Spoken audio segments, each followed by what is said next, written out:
session. And then if we could all stand for the flag salute, please.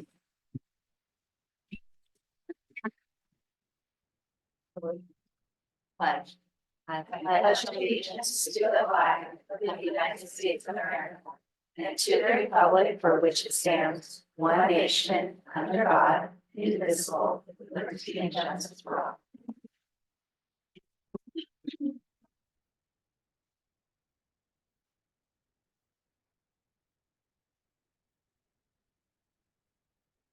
Okay, sure. All right, we will start with some presentations from McCaffrey Middle School students in the Environmental Club. Science teacher, Miss Lisa Hegdahl.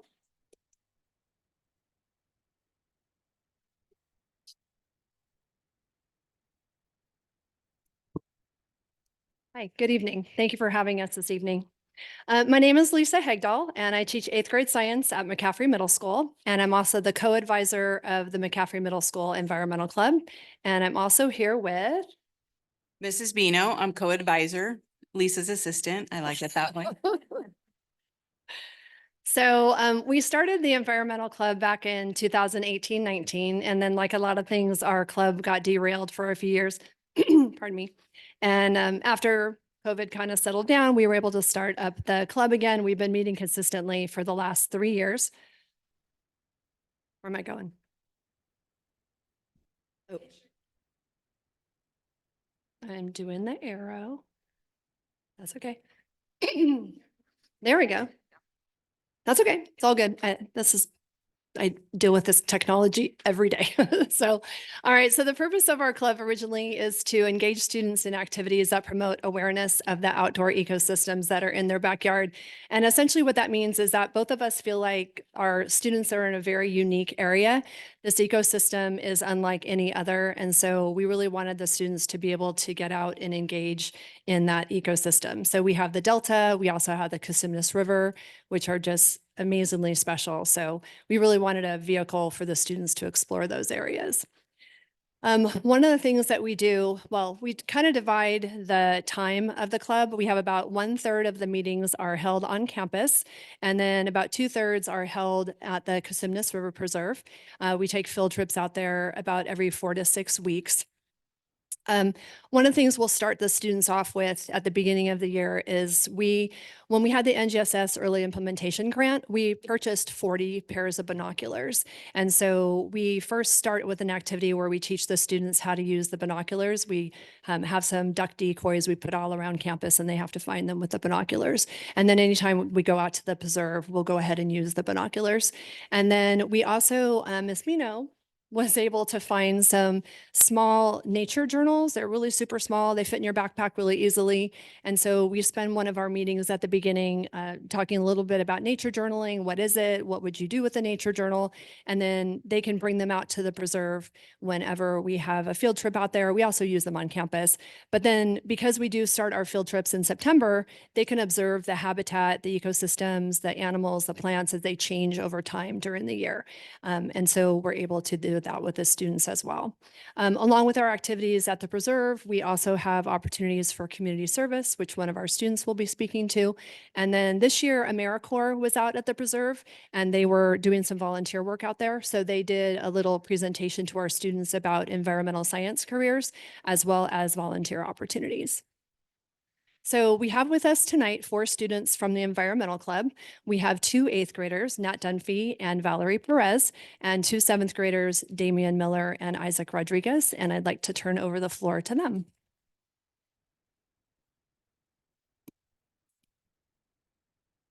Hi, my name is Valerie Perez.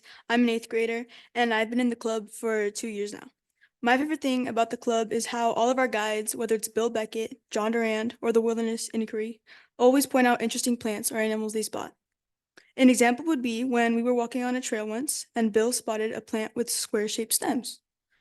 I also enjoyed helping out by doing community service. Last year, when we went to the preserve, we helped out by cleaning up the trails after they flooded back in February. And now for Nat.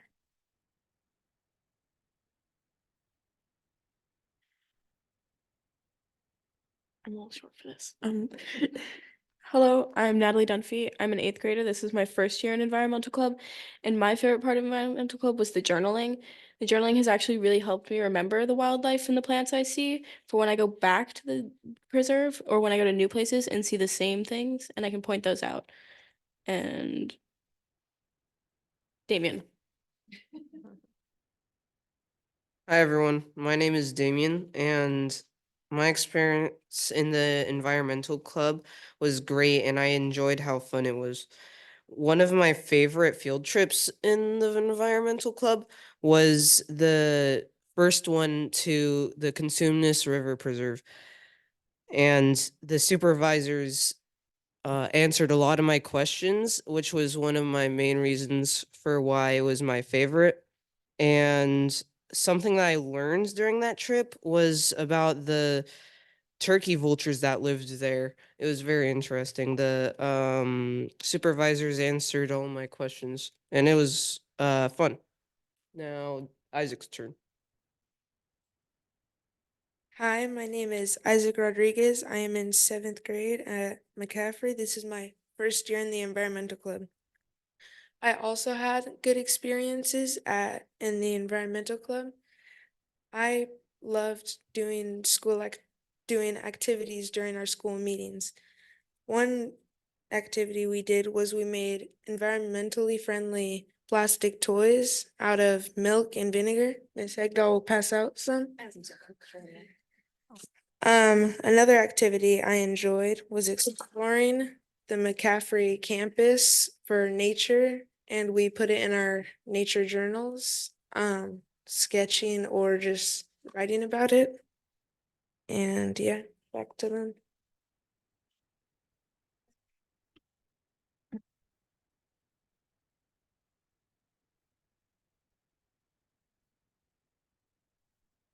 I just want to thank the city of Galt and our district for providing the funds to make this a really enjoyable experience. And I have to say, it was just a blessing really to be around this group of kids this year, and we really enjoyed it. And thank you to our wonderful administration at McCaffrey that always makes it happen so we can escape the campus. Thank you. Thanks. Thank you. Thank you so much. Excellent job. Thank you, students. Great job. Thank you, Mrs. Hegdahl and Mrs. Mino.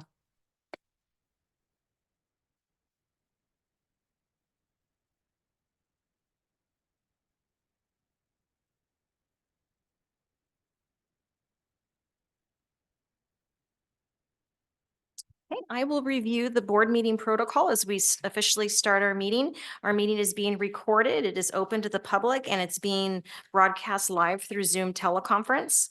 For public comments are 3 minutes per agenda item. The board shall limit the total time for public comment for each agenda item to 20 minutes. With board consent, the board president may increase or decrease the time allowed for public comment. To make public comment in person, complete a public comment form indicating the item you would like to address and give it to our board meeting assistant, Ms. Bach.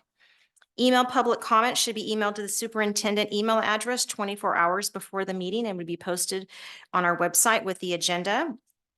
Email public comments is limited to 450 words. We have not received emailed public comments. Board vote and connectivity. Each motion will be followed by a roll call vote for each action item. Should board members attend remotely, lose connectivity, the meeting would be delayed by 5 minutes, and regular board meetings shall be adjourned by 10:30 p.m. Comments for topics not on the agenda? Have a couple. Erica? Lynn?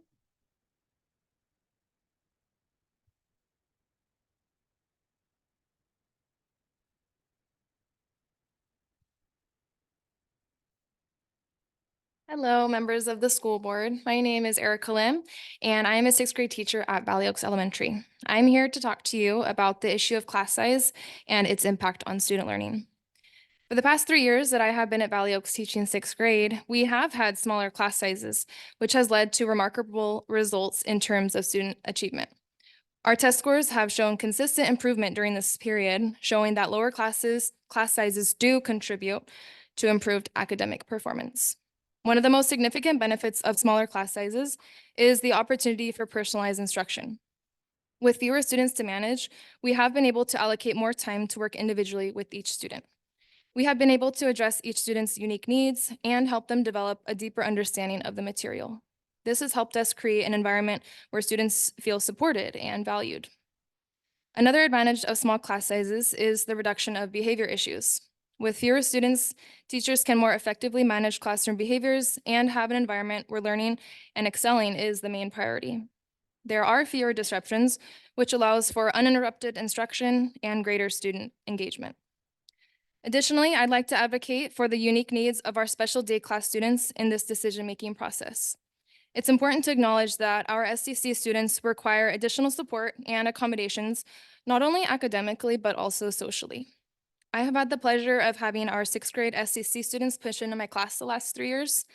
I have noticed that it's hard for them socially to push into a general education class, but having their other SCC peers with them in the same class has helped tremendously. The instructional aid that comes with them helps not only with their academic work, but also helps monitor and maintain their behavior. Without the presence of the IA, behavior issues do escalate, which can interrupt the learning of everyone in the classroom. Because of this, it is important that the SCC students push into only one class and not be split up. If large class sizes are being considered at 6th grade at Valley Oaks next year, this will add an additional 6 SDC students to one class, which could mean a total of around 38 students in one class. I urge the school board to continue to prioritize small class sizes at Valley Oaks by keeping 3 6th grade classes for students to filter up into. By doing so, we can all uphold our commitment to giving our Valley Oaks students the best chance of succeeding academically and ensure that all students, including those with special needs, receive the support they need. Thank you for considering my perspective on this important matter. I'm confident that together we can make these crucial decisions that benefit our GALT students and enrich their educational experience. Thank you.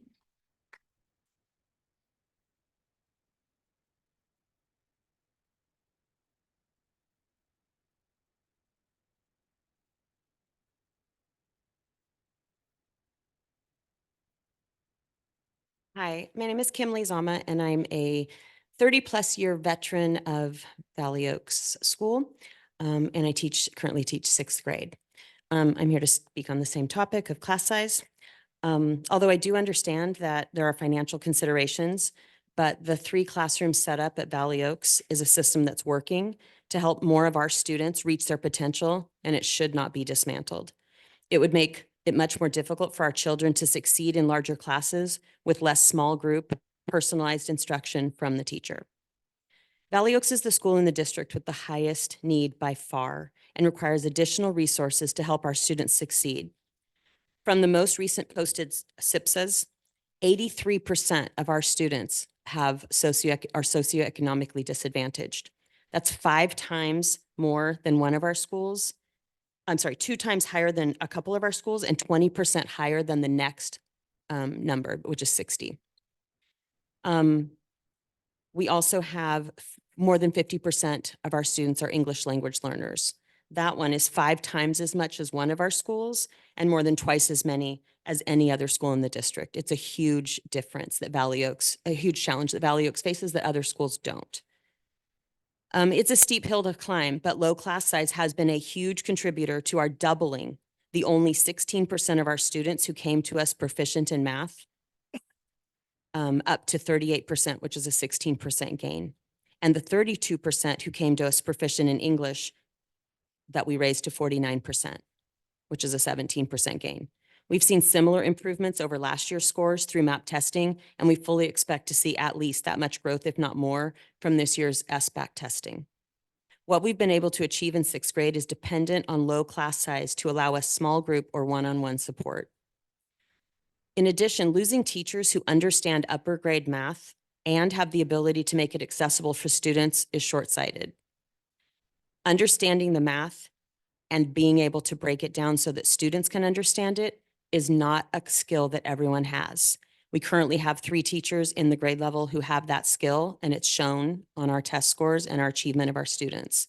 To lose that teacher and someday fill this spot back in with someone who doesn't is going to cost us. By reducing us down to only 2 classes, we will already be overcrowded with at least 32 students in each class, and that's before the SDC students are mainstreamed in, which will either bring the numbers up to 38 in one class or 35 in each class. One of those classes will not have support. There's only one IA. One class would have those students with no support. By definition of their disabilities, our SDC students need that support. They are unable to access the curriculum without it. To warehouse them into crowded classrooms with limited to no support is not fulfilling their IEP requirements. The very last thing that students like ours need are more obstacles thrown in their path to keep them from achieving all that they could if they had the right supports. I would urge you to continue to keep 3-6 grades at Valley Oaks, to continue this to support the struggling learners that we serve. Thank you.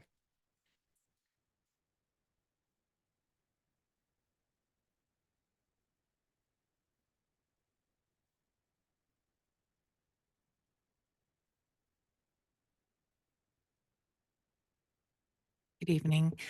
My name is Gayleen Gomez. I'm the president of Galt Elementary Faculty Association, and I'm here to give you your GEFA update for this board meeting.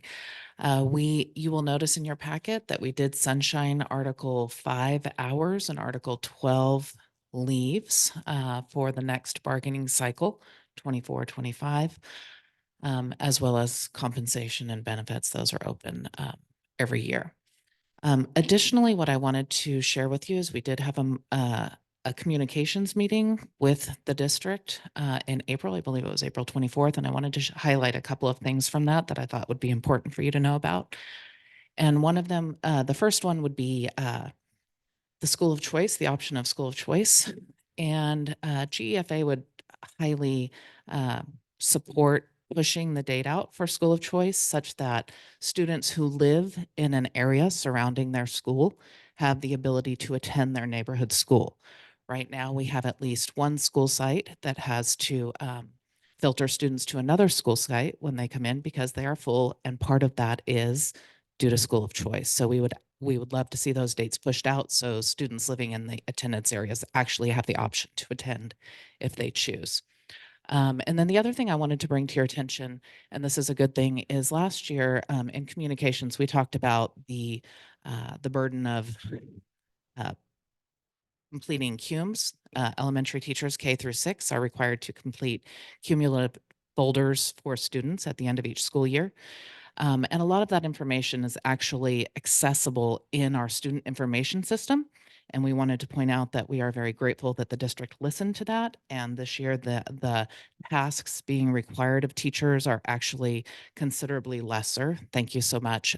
We have a lot of teachers that are very happy to be able to spend that time elsewhere. So thank you for listening to us on that one.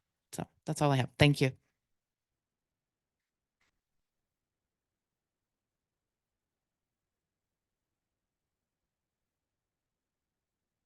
Not at this time. Would it be okay, President Skinner and trustees, if our next agenda item, if we moved up something on our reports? I would like to ask our school resource officer program, our police chief is here tonight, and I know they're further down in reports, but since they're here now, I thought if you wouldn't mind if we could bring them up next. Okay, so Chief Kalinowski and your team, thank you for being here tonight to talk about our school resource program. Yes, thank you. And so I'm reminded about the passion that education has for our students, and the McCaffrey group that presented on the environmental stuff was well done. And those are the kinds of endeavors that the police department likes to participate in and be involved in, because I believe it's a team effort that delivers these students through the system here in Galt to their eventual graduation through high school. And so, as you know, we historically, well, years back, we had one SRO. And then 3 or 4 years ago, we added the second SRO with some cost sharing agreements with both districts in the city. And then this past year, you each saw and approved our MOU for the third SRO that we brought on. And our third SRO is actually Sergeant Rod Fisher. I'll talk more about him in a second, but he's the third gentleman we brought on to supplement the staffing in the schools. And you notice that I called him a sergeant because he is a supervisor. And so as I explain it to folks who don't understand sort of the difference, and a fire truck shows up and there's 3 firefighters. One of them is a fire captain, and they are equal to what a police sergeant would be, but they're all still putting out the fire, doing all the work. But there is a leader among that group to make sure that the work is getting done. And that is Rod's role. So I've tasked with the addition of Sergeant Fisher, him to evaluate what we've been doing in the schools as a police department to serve both districts, this elementary district and the high school district, and to give me some ideas about future items that we can look at to enhance our services.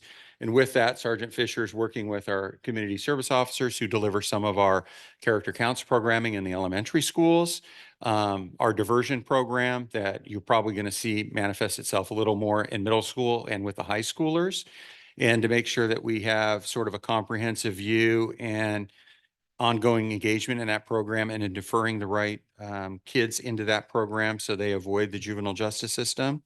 And then ultimately, what does school security look like for each of the school sites and the community as a whole when we talk about threat assessments, active shooters, things that we hear, more globally or nationally, statewide or nationally, and to make sure that we're not a victim of some of those activities. And if we are, how do we respond? So that's a lot for Sergeant Fisher to take on, in addition to being another face in your school sites, along with Officer Juarez and Officer Walters, which I'm sorry I took so long to introduce you to. Okay, all right, all right.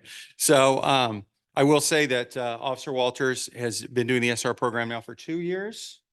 Yeah, and Officer Juarez is in just finishing her first year. You did some substitute work for us early on, and has been serving for us. And then most recently, Rod Fisher. 2 of these 3 individuals live in town, so they obviously are impacted and affected by the work that we do in the schools. And it's an honor to present them to you. I'm sure you may have some questions. And so my goal was to get them in front of you and answer any questions the board may have. I will tell you that this is an evolving program. And I don't want it to be something that is stagnant because, maybe years ago you heard about the DARE program, for example. Well, that's something obviously we don't do. We've moved to character counts. But is there something new or different that we would do going forward? We've had a lot of fentanyl awareness. What are those things out there that we need to be on the front end of? Many years ago also, we spent a lot of time about, gang awareness and gang prevention. And although that stuff is still out there for us to address, it's not as pressing as something like fentanyl. So with that, I present these folks to you, and I wasn't going to ask them to say anything, but if you have any questions for them or myself, we're happy to answer.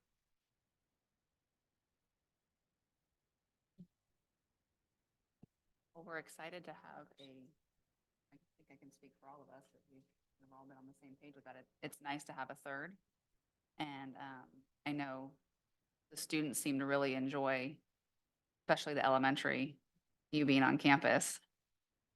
100%. So It's a lot of sometimes when you have 20 students running up, but no, it's really enjoyable, especially being on the playground with them. I mean, I'm not as good a shape as I was back when I was, 10 years ago, but no, it is very enjoyable.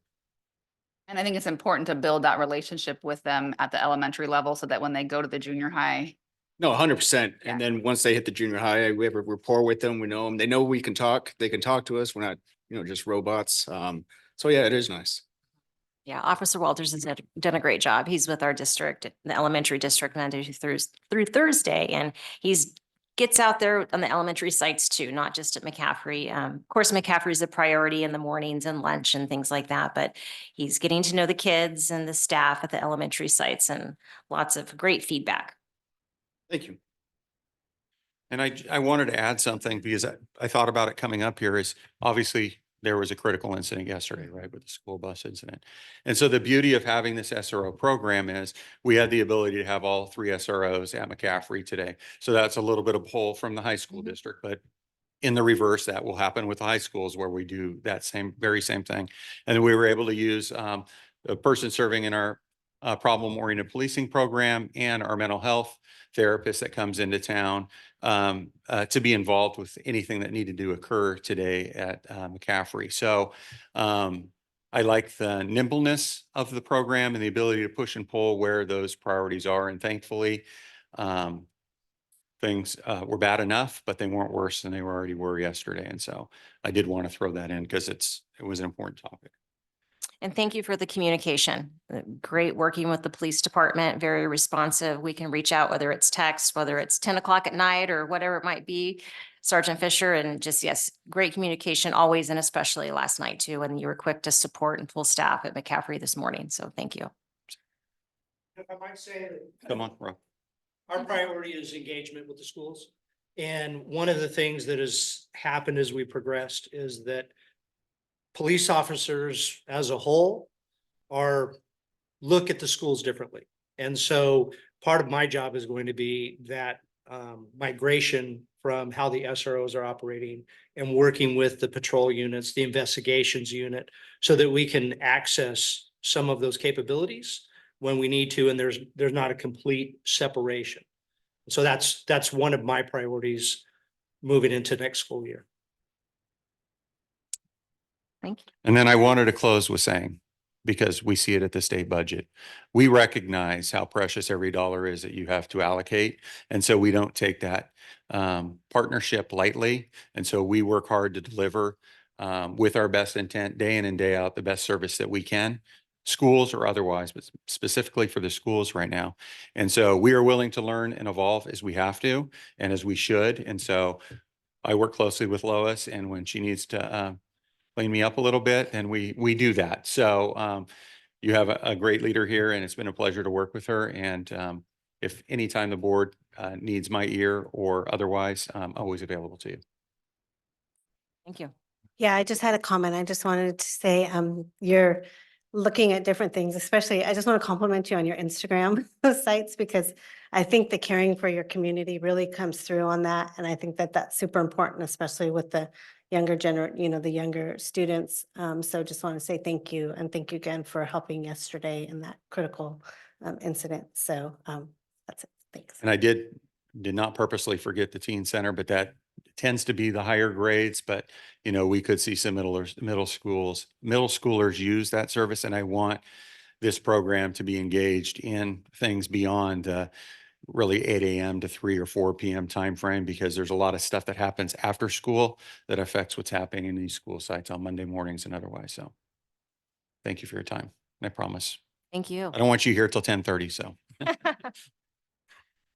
thank you. All right. Thank you very much. You too. So let's see, going back up to communications, right? So we had a routine letter from our county, Sacramento County Office of Education, that we have a positive certification for our second interim budget that was presented already a couple of months ago. Alejandra's already working on the district's budget to bring to you in June. But it's always a couple months behind, but we did get a positive certification from the county.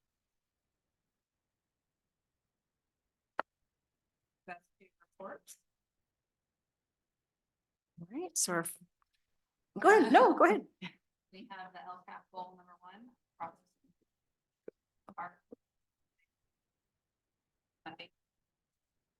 I think we have, I'm sorry, I think we have the LCAP. control accountability plan right before that one. I know, sorry, I messed us up. That's okay. Yeah, so as we have shared over the several board meetings, this year is the end of the 3-year cycle that we're currently in. And we have been preparing for and developing the LCAP moving forward. And so the LCAP is really a blueprint of how the district intends to spend the funds that are allocated through the local control funding formula. And the funding formula, there's 3 different components. There's the base grant, and this is based on the number of students enrolled in a LEA, and it's adjusted for the grade span. And then you receive supplemental funds, and this is based on the number of unduplicated student count. And then should a district have an unduplicated student count of greater than 55%, then they get additional funding. And all of these funding allocations do have to be addressed in the LCAP plan. Okay? Additionally, the plan has to address the 10 state priorities. For an LEA, for an elementary district, for LEAs, it's only 8 priorities. 2 of the priorities are reference to County Office of Education's. So those 8 priorities are around basic services, and this measures the percentage of appropriately assigned teachers, students' access to standards-aligned instructional materials, and then safe and clean functional school facilities. Priority 2 is implementation of state standards, and then also how are these programs and services enabling English language learners to access the Common Core state standards and develop proficiency towards English language proficiency. Priority 7 is course access. So being able to provide students a broad course of study. Engagement, that looks at parent engagement, pupil engagement, and also pupil achievement, and then school climate. And then priority 8 is other pupil outcomes. This is measured by local measures. So the LCAP has to address all of these priority areas for it to be approved by the County Office of Education. The process we start, throughout the course of the year, whenever data sets are available, we share them out with the board. But in terms of actually putting all this information together, really starts happening after the winter break, when we start presenting this information from the lens of, okay, what's working, what's not working, are we seeing results, to our educational partners. So we have been sharing information about the LCAP development and then getting feedback from our district advisory committee, our district English language learner advisory committee, our special education advisory committee, from our administrators. And then just recently we sent out the link to our families and district-wide to get some feedback. And we'll have that information at the June board meeting because it's still a work in progress. So kind of given that framework, what we have prepared for you right now is a draft of action items that we have consolidated, given up-to-date feedback, the most recent feedback in terms of the goal items. We decided to continue with the 2 goal areas, so we will continue with 2 goals. The first goal, we did provide some clarity with the language, but it essentially measures academic performance. And this is our SBAC data that comes from the state, our local measures, our reading assessments. Sorry, let me just go back to this page right here. What's new that will be added is our science standard. So that's new for the upcoming LCAP year. That hasn't been in there before. Our English learner progress, reclassification rates, professional development, teacher assignments, and then the parent completing of the Cal School surveys. So those are the data sets or the metrics that we are measuring. And the action items you can see have been listed out here. I'm not going to read all of them, but just kind of just call out a few, just that highlighting a few. School administration staffing. We're going to continue to prioritize the staffing that we have to support instructional programs, continue to implement the AVID program at the middle school, and then also continue with expanding it at the elementary schools. Currently, this year we have it at 1 elementary campus. Providing instructional assistance to support high-need students in early reading, and then also the English language learners and the long-term English language learners and the special education students that require the IA support. Continue to develop the dual language program. It's in the kindergarten program this year, and so we're moving it to 1st grade next year, and continuing to provide our teachers the resources, support, and professional development to make it a high-quality program. Providing some release time for our teachers and administrators to analyze data through their academic conferences and MTSS meetings. Providing professional development for our teachers. Continuing our home academy, that continues to be popular and need and interest for our community. And then the alternative program at McCaffrey Middle School. And then just one other item I wanted to kind of highlight from goal number 1 was the development of the ag program at the middle school. So for goal two is looking at our social emotional development. The goal itself did not change. We did not reword anything, but so it will stay the same. And here we look at our daily attendance, our chronic absenteeism rate, our suspension data, our expulsion data. And it does require us to look at our middle school dropout data. That's one of these priorities that we have to look at. And then also our school connectedness surveys that come from our Cal School surveys. And so in terms of action items, continuing the social worker or school counselors at every school campus, the wellness center at the middle school, a school resource officer program, our enrichment programs that include sports, music, art, STEAM, and GATE, and then the environmental educational programs that we have put into place. And additionally, we're adding the visual and performing arts district coordinator position, making sure that our facilities are safe and clean, and then continuing with our second step curriculum that's taught pre-K through 8. So these are action items that we've identified based on feedback from the different educational partners. Yep.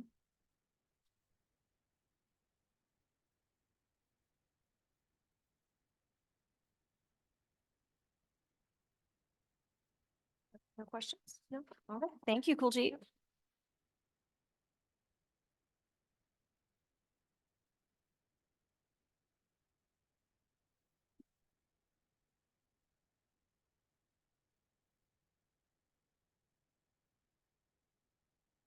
Okay, sounds good.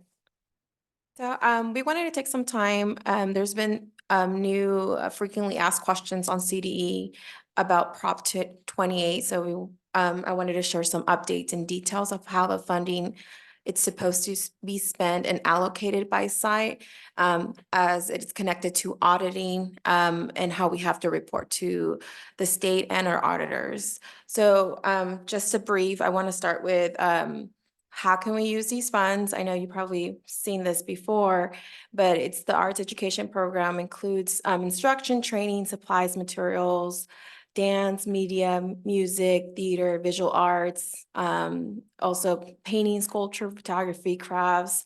It's a big, wide range of opportunities for our students. And with that, each side is allocating a certain amount that could be spent any of these areas, but there is restrictions, and those restrictions are connected to the audit and connected to how we report to the state. So all funds must be spent at the site level. So if a certain amount is allocated for Valley Oaks, that amount must be spent at Valley Oaks. I can't share it. 80% of the funds that are allocated at site level has to be spent for certificated or classified employees, and then up to 20% can be spent for training, supplies, materials, and no more than 1% can be used for indirect costs. Recently, due to many districts are struggling to hire teachers with Prop 28 funds. So what they ended up doing is doing a waiver that we just submitted last week, allowing us to be able to use those funds for more than certificated, so classified, the VAPA position that was just recently brought to the board last month. And it allows us to use it for a position, but it has to be a shared position, meaning they have to serve all the schools. And in that case, for the BAPA position, we had to allocate a certain percentage based on enrollment to be able to fund that position. And it has to be shared across. So here's a glimpse of what the allocation by site looks like. We have that 1% administrative cost that is allowed at the district level. McCaffrey Middle School was able to hire an art teacher, and their full allocation is $114,000. That full allocation takes up the art teachers. There is not more than that. So they're able to fund a full position because they have enough in their allocation for that position. Lake Canyon in their allocation 76,000, 80% which has to be spent on salary certificated $61,000, leaving for supplies $15,000, that's $76,000. We need at least $114,000 to fund a position. So it's not enough to fund the position, but we're able to use a percentage to fund that VAPA position. Greer, their allocation's $87,000. The 80% of the $87,000, $69,000 fair sites. It's a small allocation compared to others because of their size of enrollment. 11,000 is for that salaries and benefits. Valley Oaks is 87,000. River Oaks is 81,000 and Marengo 65,000. Out of all the site allocations, McCaffrey has the highest amount of allocation to be able to fund a full-time position. I'm missing one slide.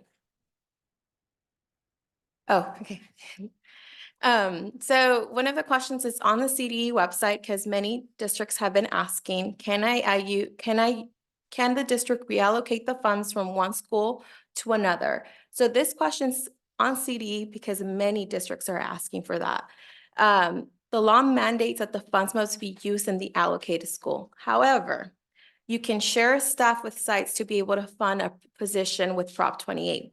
So for example, the district-wide position can be funded at, if all sites are receiving the services. So we are able to share the cost of a teacher, but they have to be going to each site. And that's the only way CDE has been able to allow us to fund a full-time position with using the site allocations from various sites. And the reason usually these questions are there is because everyone's asking. Everybody wants to do that. We're able to do that VAPA because of the share cost. So we take enrollment and calculate a percentage, and we're able to fund that full-time position for that site. And then the last slide has the link directly to CDE. There is frequently asked questions from all districts, and the ones that get asked the most is the ones they actually post. So they frequently sent, like during the month, I get, oh, there's new questions, please go check.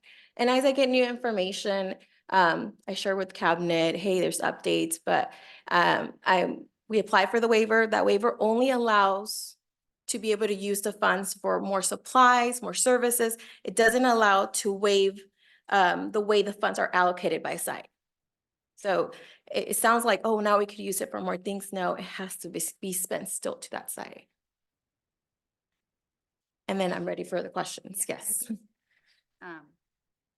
So yeah, there's a breakdown of like each school site based on their how many students they have. Correct. What's the percentage of that money? Who determines? So the school site can say, oh, we have $76,000. Like we want to do this, this, and this. Is it kind of up to each individual school site? What, because obviously it's such a big umbrella, the arts, that, you can go so many different directions. They're choosing what to do, like the admin at the school site? Yes, we provide the funds to the admin. And I know we provided it late in the year because we got the information very late in the year. And we let them know 80% has to be spent on this, and this is 20%. So at first, before the waiver, they were looking, okay, well, I have the 20% because I can't just hire a position. So many sites have been already starting to use the 20% for many supplies, materials, instruments, services. They've been looking for other opportunities for performing arts to provide us in schools. So we provide that allocation to the school site, and the admin make the best decision based on what the site needs. So each program will kind of differ. Correct. Site to site based on what. Yes. Yes. Okay. Yes. For future, once this is implemented and things are active, is it possible to get a follow-up report sort of telling what the different sites are doing and Oh, yes. accomplishing with this? Yes, Okay, yes. great.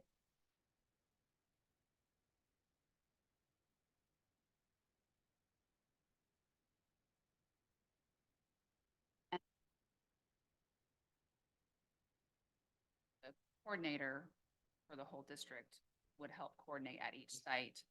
Various services, programs. They'll be doing a lot of outreach, and I'm working with the admin closely, letting them know, hey, we could do this program, we could add this, and it's that support to start coordinating those activities. And so our students have more access to all of the arts and music opportunities that are out there. So then moving forward, each site would kind of have input from their staff or possibly even Yeah. students on kind of what they want. What they want to see. And some are expanding their current programs now that there's more funds. I know we've received more orders for more music supplies, different types of arts, more than just the paint, sculpture. There's more opportunity now. They're like, yeah, you have funds now, you could expand your programs.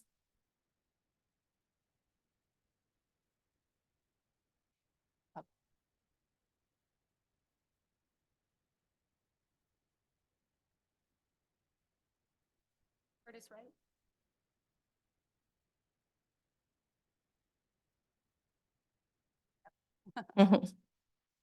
Yeah, he's just here to check on me.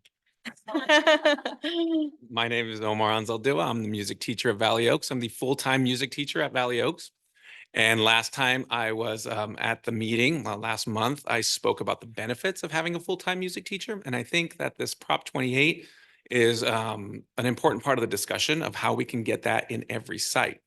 And just to recap, some of the benefits of having a full-time music teacher includes building those relationships year after year, becoming part of the culture, and it leads to high quality ensembles, bands, choirs, a high quality program that not only can we be proud of as a school site, but as an entire district and our entire town. So I think moving forward, I would like to add that at Lake Canyon right now, there is a situation where they have 3 music teachers come in on 3 separate days. And this has, I've been around long enough to know that it has very, very detrimentally affected the quality of the Lake Canyon program. Their band used to be much bigger. Their choir used to be much more active. And now because there's 3 separate teachers handling 3 separate responsibilities, it's dwindling. And Lake Canyon deserves better. So moving up, I do want to add that a few years ago, having the situation where a music teacher has to go from one site to another, I feel like it did factor into the decision-making of one of our prior, or more than one of our prior music teachers. Just wanted to put that out there. Now, how does Prop 28 come into this? Well, we heard about a waiver process where we can use certain waivers, and the waivers exist that we can request, for example, cost sharing. So if the affected schools that are sharing these music teachers were to pool their money, they could come up with a much greater fund. What did we say? I believe it was $114,000. $114,000. Right. You could cost share between, as long as they go to different sites. Right. I believe there's a waiver where districts or LEAs have been able to fund the positions so that they don't have to travel. The waiver is only indicating it's to be able to spend the 20%. That waiver says, if you can't fund a position, okay, but if you need it for supplies and services, or you have someone contracted out, it allows you to expand that 20% into your certificated salary. It does not allow to use from one site allocation to another. I believe that there is more research to be done on this, because when we went to a music conference and there was a lot of discussion about this, there were several packed discussions about this. And that was one of the main ones, was how can we cost share so that we can, instead of having 5 music teachers going to 5 music sites and share the cost that way, that we can. I believe the waivers do exist because there's different categories. What we cannot do is get a waiver to do things that don't involve certificated staff. So we want to watch out that we're making sure that we follow that letter of the law. In fact, the proposition itself, the Prop 28, not so much the AMS, but the proposition was worded to make sure that we are hiring certificated staff or offering courses during the school day. So I do want to have, I think we should have a little bit more research time on this. However, this is close to the end of the school year, and timing is important. Timing is important because as we're closing out and as students are graduating from their programs, they're starting to look. In fact, they probably have already started to look for positions. And Galt is a great district to work for. And I would like to make sure that we get the opportunity to have, you know, a good share of that talent that's out there. Let me see if that covers everything that I want to say. Yes, I believe so. Yeah. So what I would do after, I would email the board and I'll include you with the ed code indicating what the waivers does indicate. It is on the CDE website and we just submitted the waiver for it. And I'll give a copy of the waiver and the ed code. That way you guys know all the legislative information too. Thank you. And if there's any other information that you have that you could share with us, Yeah, I think I'll that share would be with- helpful as well. Yes, of course. Thanks. Yeah, first of all, I just wanted to say thank you to Cleo and everybody involved in the room who may have led to us being able to go to CASMEC this year that was fully funded. Absolutely amazing. Like you said, we went to these huge meetings about Prop 28. We were able to learn more and help educate you guys and ourselves, and as well as help our students in various different ways.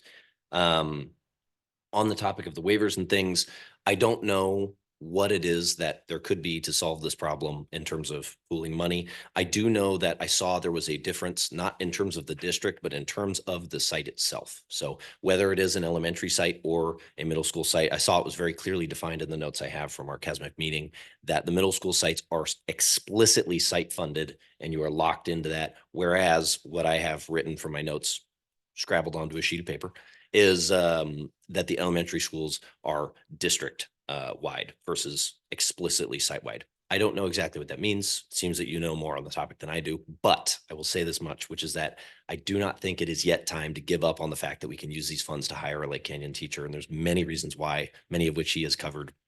I am so grateful to have worked at Lake Canyon with the admin, with the teachers, and with the students, and they deserve that. It is critically important. And you can see this if you look at Marengo Ranch right now. The band there is doing excellent work. They're amazing. It's also about 8 students, okay? Because the kids who sign up are interested.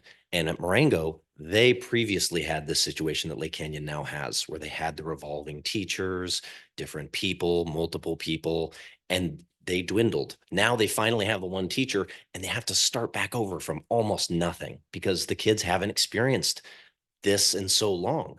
Right now, Lake Canyon still has, I can tell you as the band teacher there, droves of kids interested in these programs. They're interested in playing ukulele and piano and joining the choir and joining the band. However, they aren't getting that full same experience as they had when Robin was there full time. And so it's already starting to impact these kids as well as the teachers and the admin who have been bending over backwards to support me and the other teachers to try and make this happen. It's been absolutely fantastic, but it would be just that much better to have the teacher there.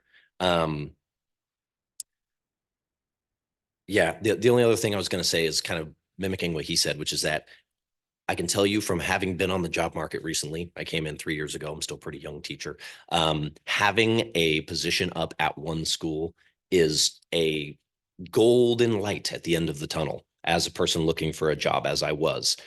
I came here because it was a good opportunity and it was only, 2 schools instead of like 7, right? But finding one where you can do what you're passionate about at one place and always be there to support your kids, always be there to make sure you have all the resources and things that you have to have prepared. It's amazing. So if we can get the job posted somehow, some way, I don't know how, maybe, but if there's a way to get it there, I'm telling you, I promise you, if it's up there soon, there will be applicants. It just will be. Recently, there have been salary improvements by the union. That is already a huge buff. Then it's at a singular school that is huge, huge for these incoming people, especially graduating from college and things that are looking into this year 1 profession. It's been bumped up so much. So I don't know what the ways are. I don't know if we can use these funds or not, but I am not ready to give up on Lake Canyon yet. They deserve the same quality of education that everybody else does. The very last thing I will say is that I do not know if it makes a difference about if a teacher is hired at Lake Canyon. There are 3 different schools in the district that will gain FTE for their music program. Right now, 4 schools do not have 1 FTE full-time teacher. If the Lake Canyon got their own music teacher, there'd be 4 schools that have gone up to 1 FTE, even though that teacher does not roam at all. So I don't know if that affects how the funding can be used. If it does, that's great. If it doesn't, maybe not, but that's my last thing. So thank you for your time.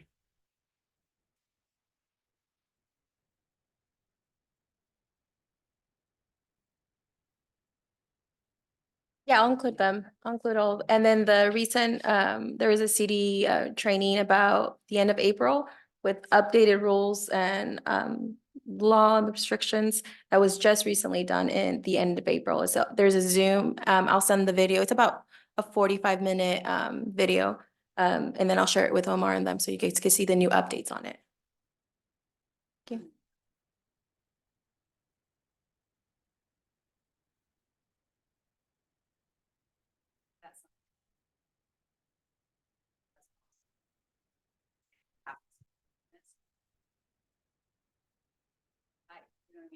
Well, the site and the principals know what the site needs and what's best for the sites and the programs that your students need. And we give that decision as the same as providing a budget for other budgets that they get. We let them choose how they spend their funds.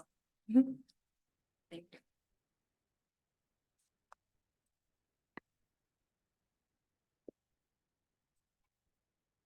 Two and Yes.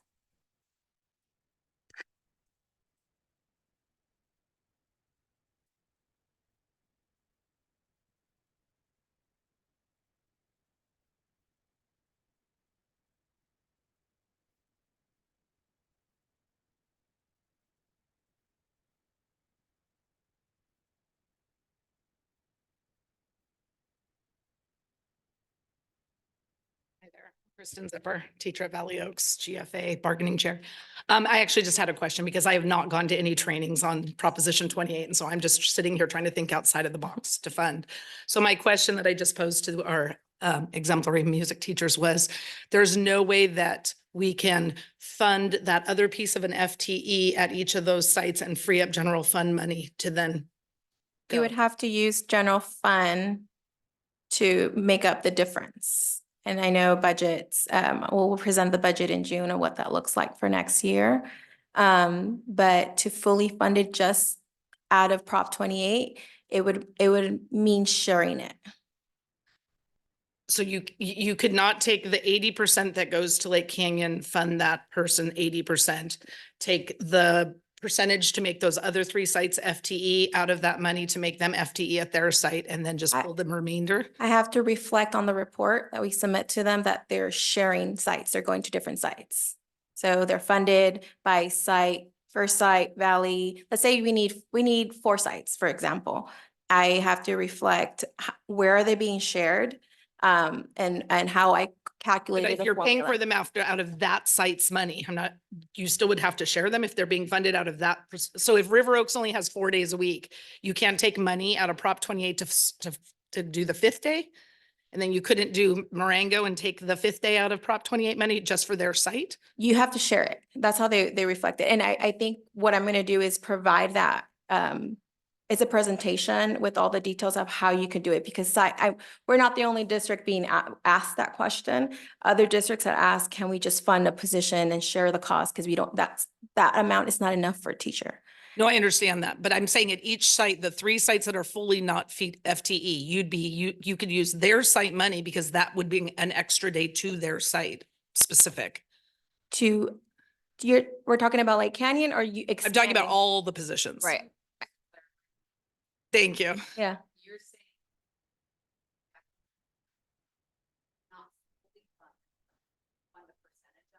I'm saying that if you have a 4-day person currently at River Oaks, can you not use Prop 28 money to pay their 5th day? Because that's something new at their site with their site money. And then do the same thing at River, and then do the same thing at Marengo, and then use the money. We can't supplant. It's not, yeah. That's not. I want to be supplanting careful they're because not we're full-time at those getting sites. too much into questions, answers, and Okay. this is not what we're supposed to be doing as Okay.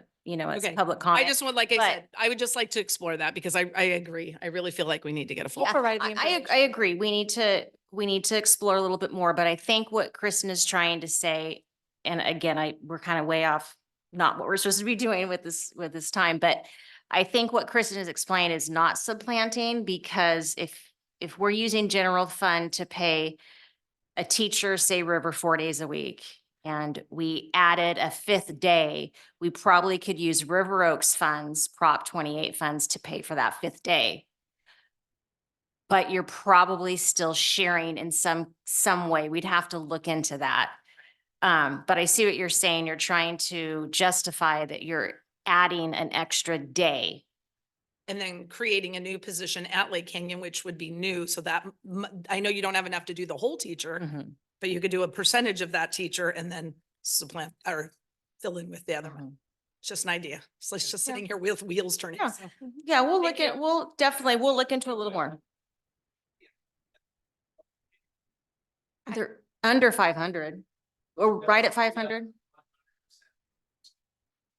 If a school site is under 500, there's the 80-20 restriction. Again, I'll send the We'll look into information it. and- Again, we're and that getting we- into yes. too much question and answer. We shouldn't be conducting business like this, but we get the message that, you know, you would like another music teacher. We value music in our department, you know, in our district, definitely have for a long time.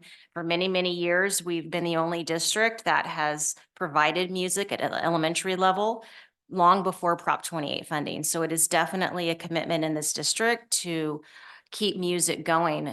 So we'll look into it. Again, this is new. This is brand new.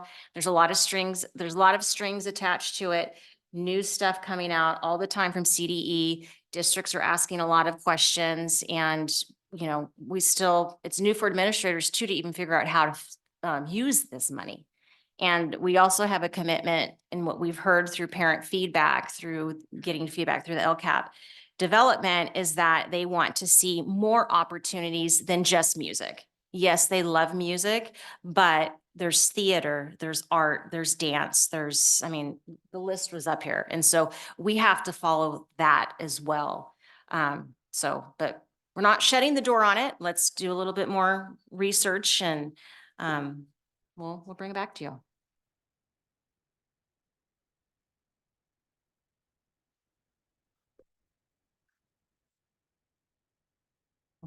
So then we'll come to, item 2 under health.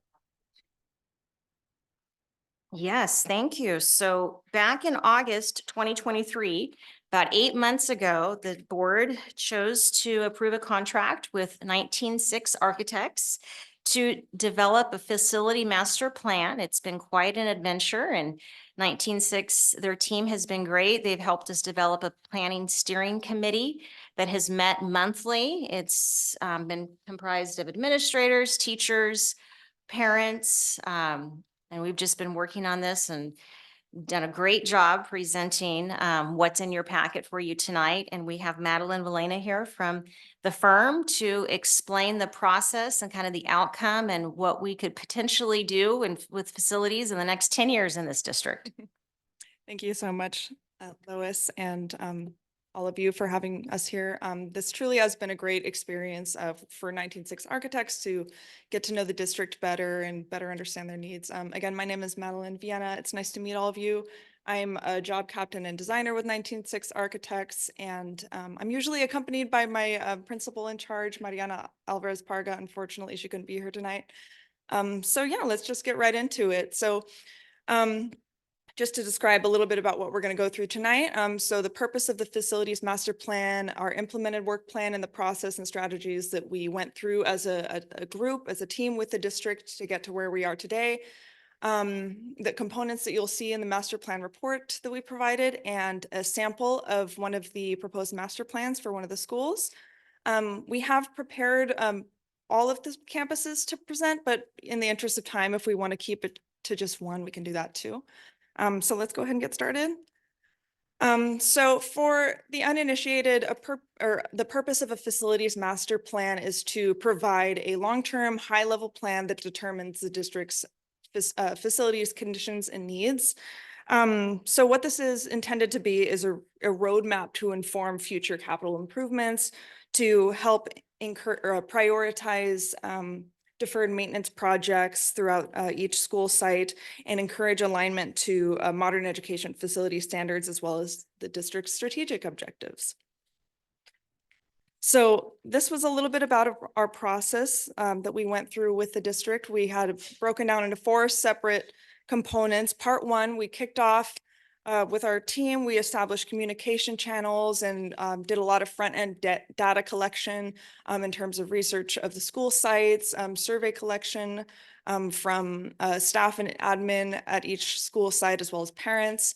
Part two was a site analysis. So we had boots on the ground doing physical assessments of each school site. We did programming exercise and we had regular meetings, as Lois mentioned, with a group that we called the steering committee, which included principals, teachers, and even a parent, as well as Lois, Alejandra, and maintenance Stan Segart.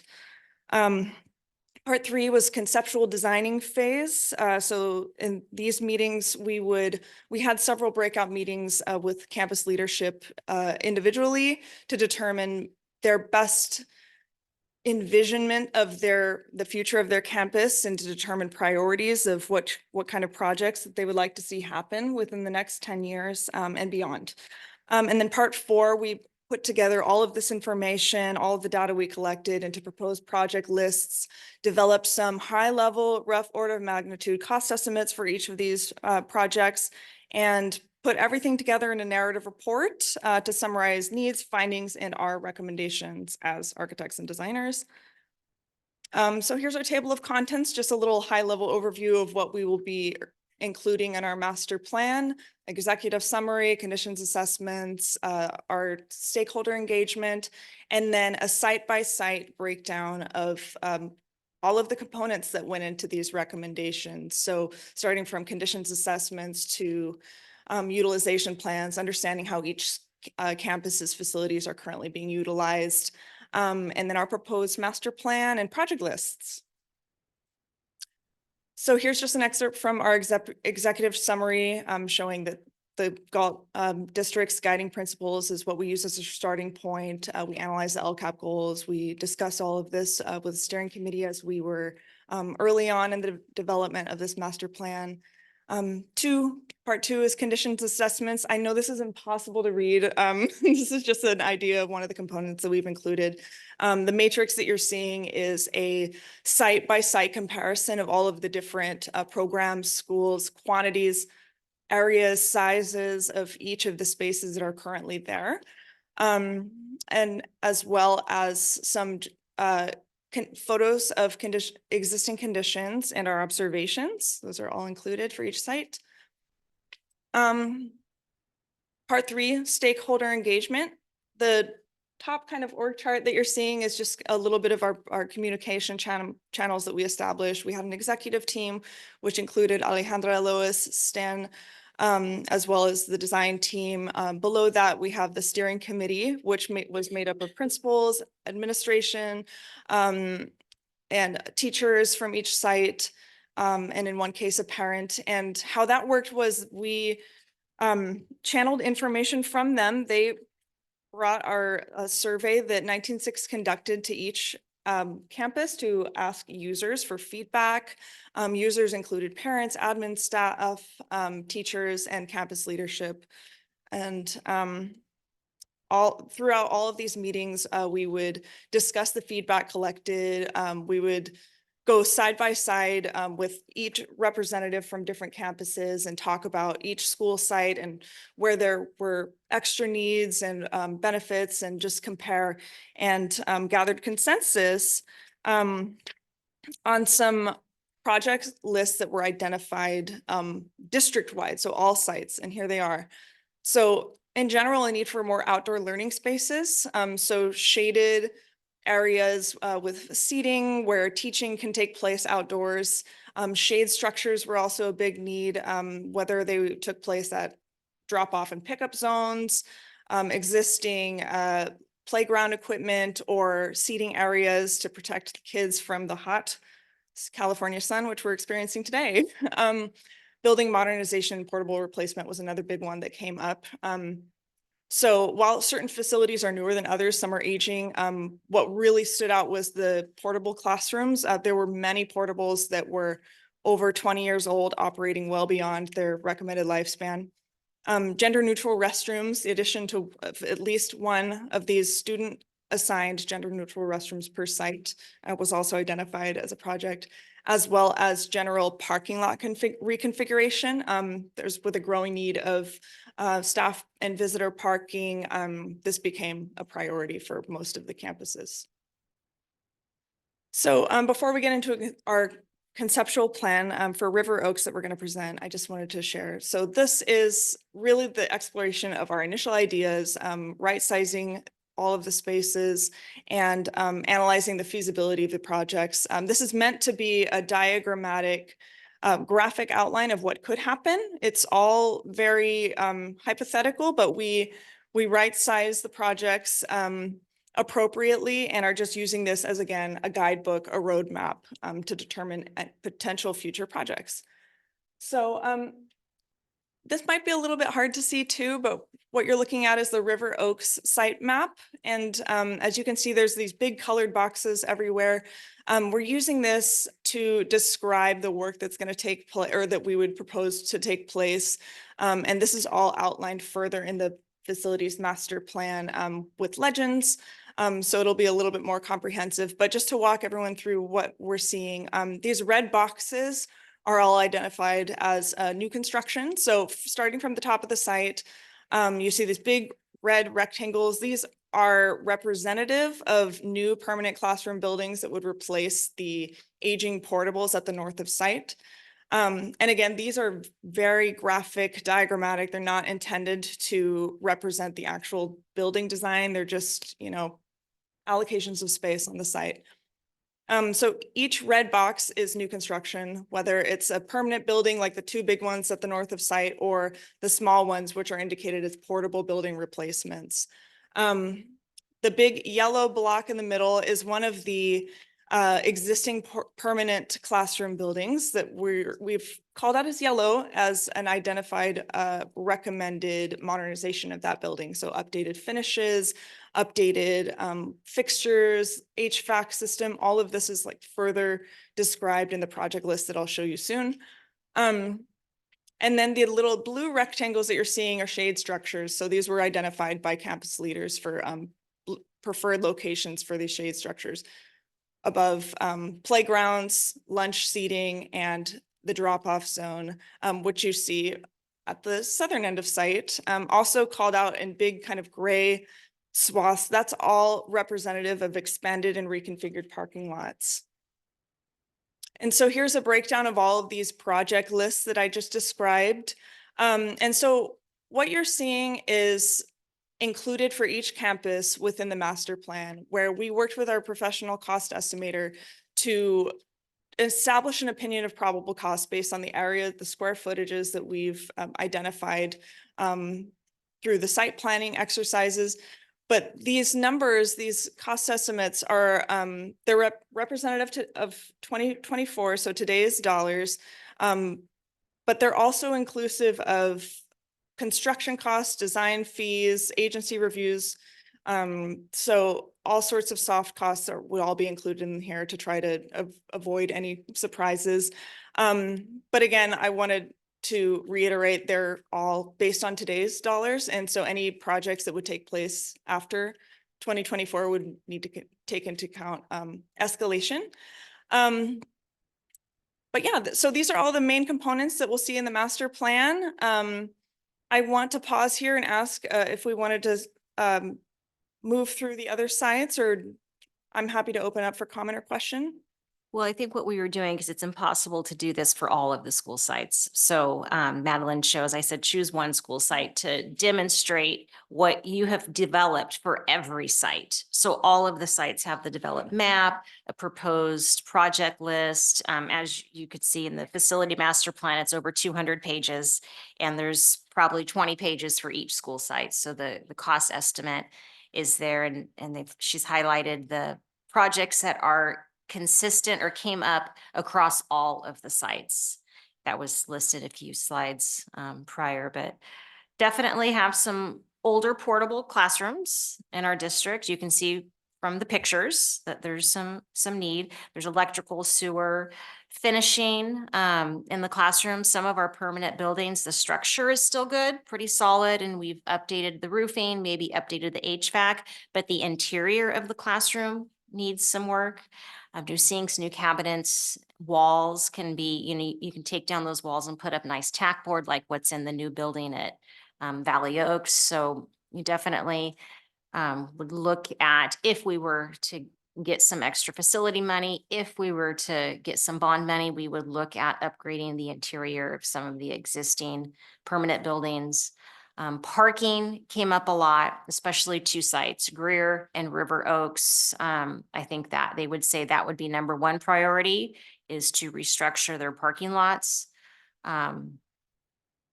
Something that one of the really big ticket items came up at McCaffrey, how they would like to have a larger gym.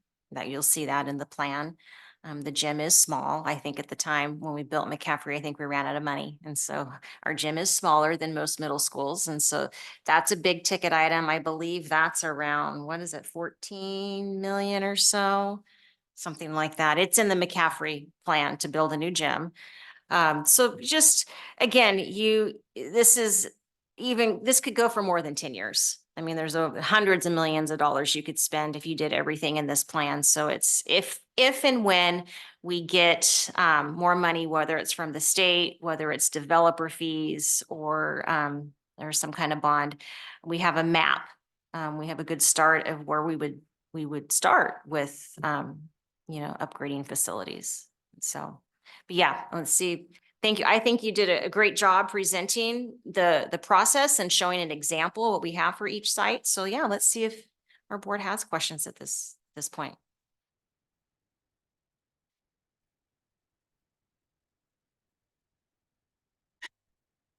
It's a lot.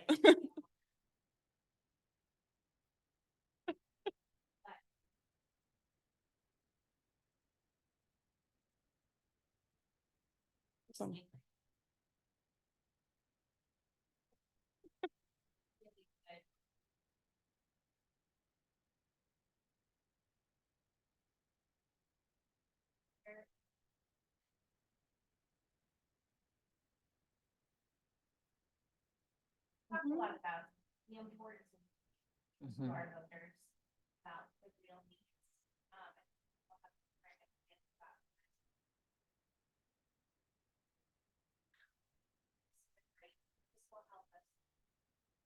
Thank you so much. I'm so glad to hear that. It'll also help us with just our maintenance funds, because there's one document in here, you need to really pull it up on your computer to see it, but the one that has the different shades of blue that tells you by location, the aging of the HVAC, the electrical, that will help our maintenance department when we're trying to determine summer projects. Yeah, as I was going through it, it brought back the memories of last time we did it. And it's like, what's key is like the last time we did this, the information that's here is like key, because when we go to these school sites, because a lot of people don't understand what's going on. Like when you start bringing up, hey, we need money for these facilities, and then they see this, and then they got to say the blue sheet, the score sheet, and the people see that it like ties it in. And it really stands out for parents and the community members to understand, like, hey, these schools, they need upgrading. We need fixing. We need to make it so it's the schools, it's a more welcoming place for these students and for the community. So it's a great presentation. So much for the feedback. Appreciate it. Great. Well, thank you so much. It Thank really you, has been a Madeline. pleasure being Great part work. of your Thank team. you. Thanks.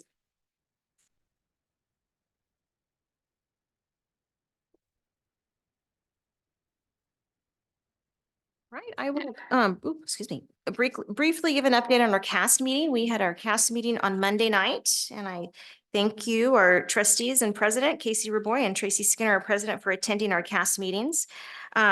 So just a quick overview of the standing agenda items, the school and safety updates. We talked about the bringing on the third SRO. And so we shared that much of what you heard tonight. And then it was also recommended that we have somebody from the police start police department attend all of our CAS meetings. I think our chief has attended a couple of them, but it was recommended that we have at least an SRO start attending all of our CAS meetings. So we'll move forward with that. For the elementary district, I did update the group on the potential bond and where we're at, that we're getting ready to push out a fact sheet with the QR code survey.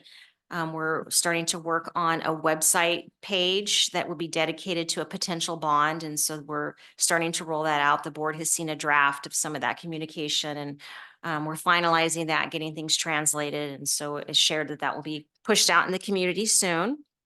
And also, great news that our enrollment is up 87 students. So great news. So as if you look at our enrollment this time last year, up almost 100. So that's great.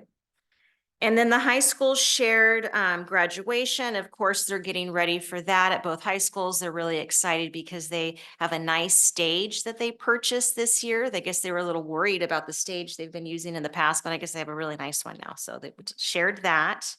And they also talked about, they shared the transition of superintendent. Of course, Superintendent Lisa Pettis is retiring. Anna Trinnell is the new superintendent. She's coming from Santa Rosa. There's a few transition days that she is working, shadowing Lisa here between now and June 30th when Lisa officially retires. And Anna will take over as superintendent of the high school district July 1st.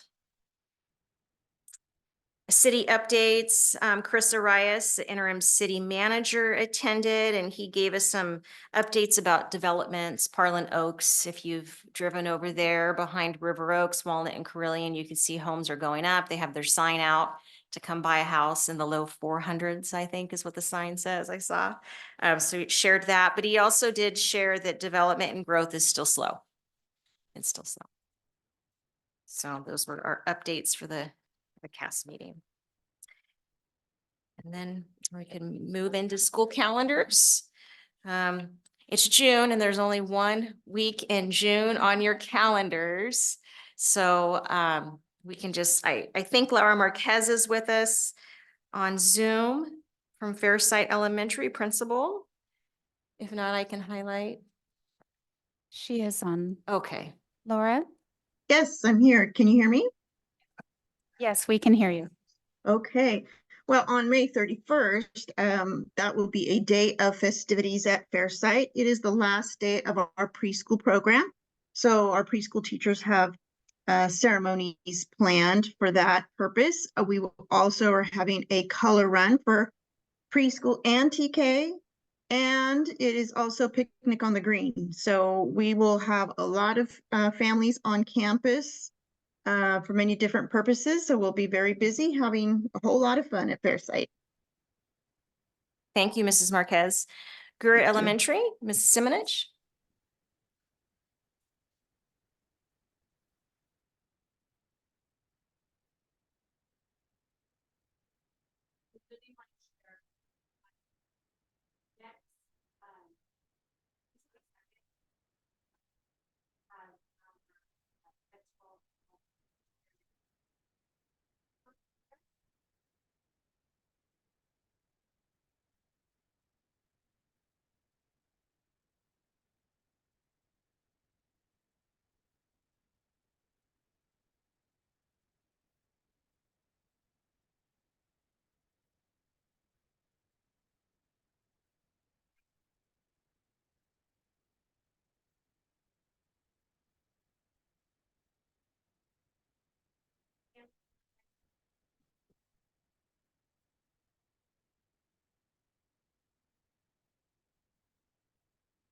Thank you. Lake Canyon is Papineau.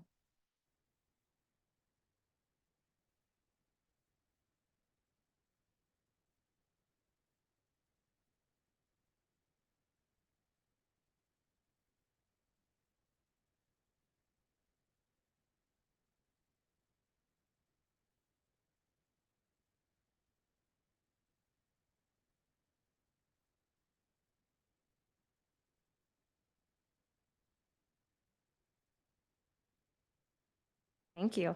McCaffrey Middle, Ms. Troll. Well, we have all the end of the year promotion stuff going on. So one change this year is that on the June 4th, we had the students, we surveyed them what they wanted to do their field trip. It used to be Rancho Seco. Nobody voted for that.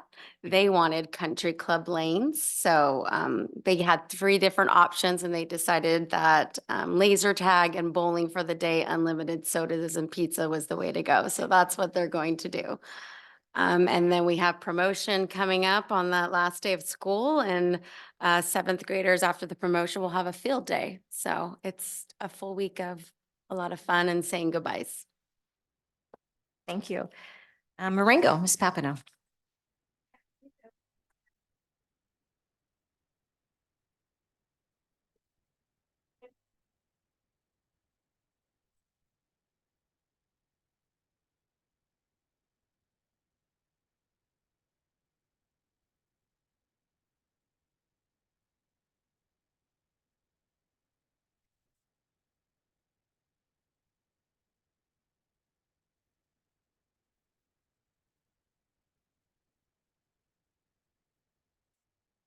Thank you. River Oaks, Ms. Troll. We have, of course, 5th grade barbecue, end of the year. We have our 6th graders going to the pool and they have their barbecue. They do their Greek Olympics. We've got our talent show. So you guys aren't busy. Stop on by. And Valley Oaks, Mr. Nelson. All right, thank you. That last week of school, there's a lot of great events at all schools, right? And at Valley Oaks, we have a tradition where our 6th grade students challenge the staff in some sort of athletic event. For the last 8 years, our 6th grade students have not come out victorious. So this year is their opportunity to break a 8-year streak of not winning, and we'll be playing a kickball game, staff versus 6th grade. So if you want to come out and see and maybe get some laughs watching the adults run the bases, it'll be a great time. So we're looking forward to that. Thank you.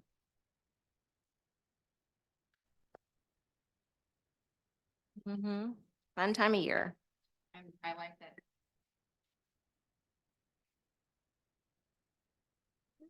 Yeah. Yeah.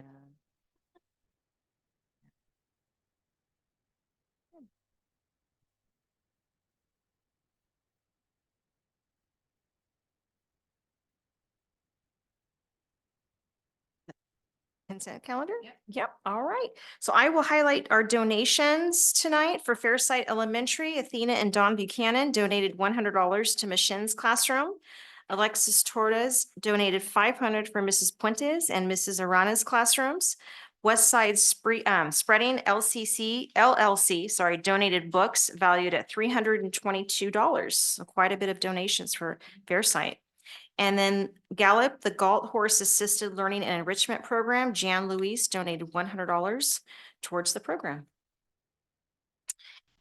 And I also wanted to highlight on the consent calendar, the disposal of surplus property. You probably saw the disposal of a couple of very old tractors. And that is because Alejandra worked on a grant to get some electrical tractors. So how many do we have? We have 2 new electric tractors that can last up to 10 hours.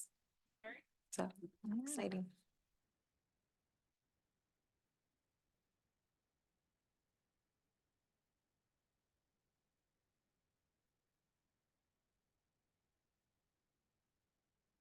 I'll make the motion to approve 232.498. I'll second. Thank you. I have a motion from Catherine Harper to approve item number 232-498, seconded by Casey Raboy. Tracy Skinner. Annette Kunze. Aye. Wesley Cagle. Aye. Thank you. The motion carries unanimously.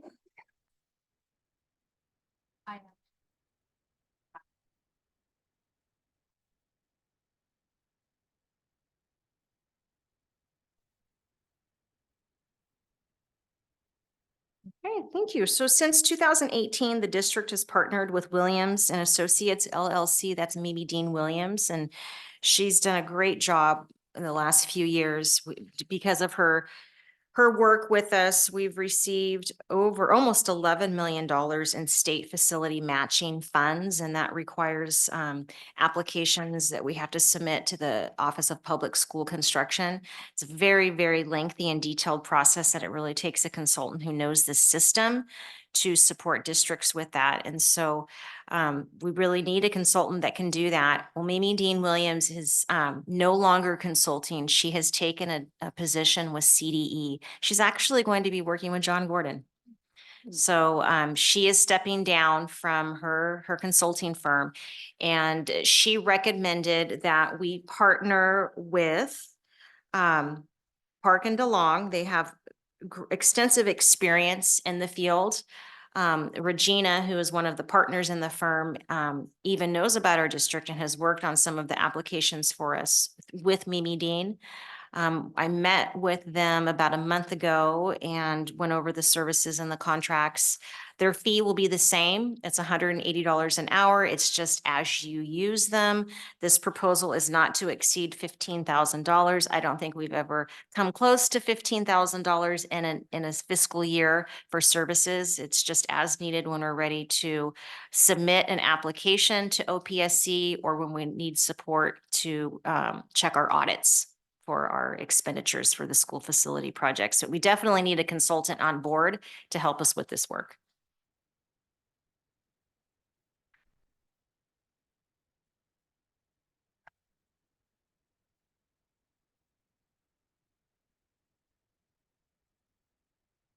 I'll make the motion to approve. Thank you. I have a motion from Annette Kunze to approve item number 232500, seconded by Tracy Skinner. Casey Raboy? Aye. Catherine Harper? Aye. Wesley Cagle? Aye. Thank you. The motion carries unanimously.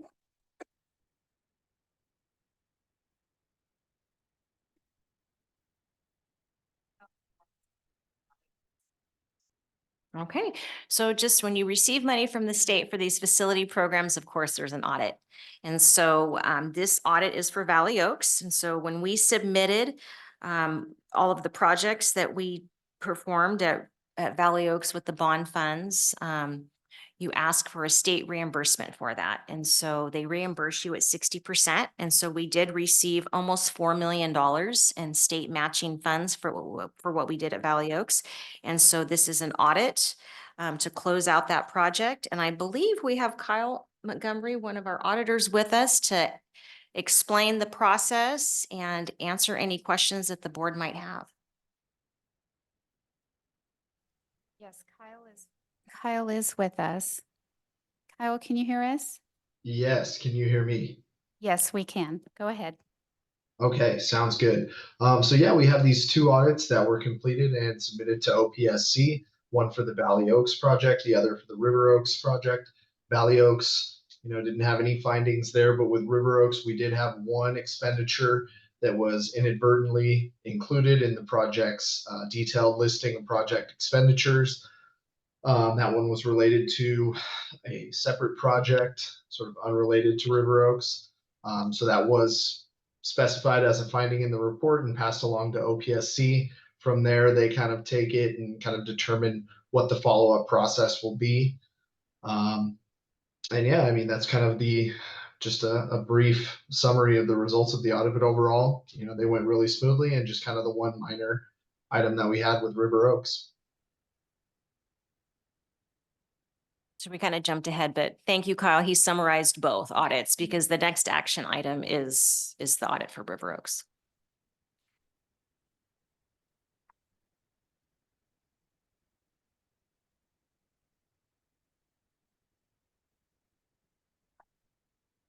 Make the motion. I'll second. Thank you. I have a motion from Wesley Cagle to approve item number 232501, seconded by Casey Raboy. Tracy Skinner? Catherine Harper? Aye. Annette Kunze? Aye. Thank you. The motion carries unanimously.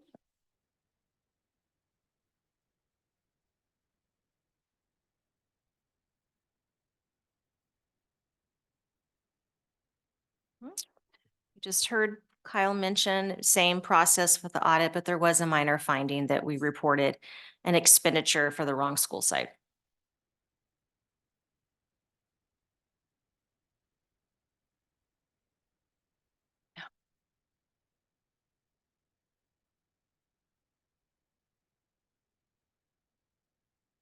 I'll make the motion to approve 232.502. I'll second. Oh, sorry. Thank you. I have a motion from Catherine Harper to approve item number 232502, seconded by Annette Kunze. Tracy Skinner. Casey Raboy. Aye. Wesley Cagle. Aye. Thank you. The motion carries unanimously.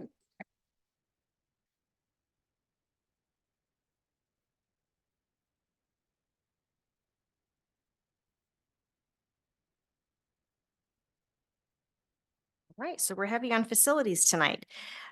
So thankfully that the district has been successful submitting applications. We have a little bit of facility funds left. This will probably be our last project and we will have expended the funds. If the board approves this, we would use the last bit of school facility funds and developer fees. But there are 4 portable classrooms at Valley Oaks, 22, 23, and 24, 25. That are very old. They are the oldest in the district. 3 of them currently house 3rd grade teachers. But we are looking at a design to remove those portables and replace them with 4 permanent classrooms. They would be wood framed, they would be stucco. They would not have the high ceilings like the new classroom building has, but the interior would be the same. We would design them with the same cabinetry and sinks, same size. This project would just be classrooms, would not be bathrooms or anything like that, but it would be in the same place where the portables are right now. Remove those and put in 4 new classrooms. And so 19.6, this is a proposal for just the architectural services. They would design and then develop, they prepare construction documents, they coordinate with DSA, they help us with the bidding process, and they also help with construction administration. The proposed timeline, construction documents would be completed in August. We would hope for DSA approval in November, and I say hope because that's always, you never know how that goes. Bidding process, we would want to complete that in January of 2025 with the earliest construction start date of February. That would be if everything moves and gets approved in a timely manner, and then a construction completion of August of 2025. For the architectural services, their contract is about 339,000. That would be for the complete services. And then the estimated construction budget, we have talked with S&B James and they have reviewed the preliminary plans and they feel that a construction budget would be $3.1 million to build for those 4 classrooms. That would be to remove the 4 old portables and build 4 new ones. And so we're looking at about 3.5 million to get this done. We do have over 4 million, maybe even a little more, about 4.5 million right now in a combination of developer fees and school facility program fees. So we can't afford this one. This would probably be the last big one for a while. What would be the plan when those 4 classrooms are being destroyed and then rebuilt for the classes that are supposed to be in there? Mr. Nelson has been working on that already. Great question.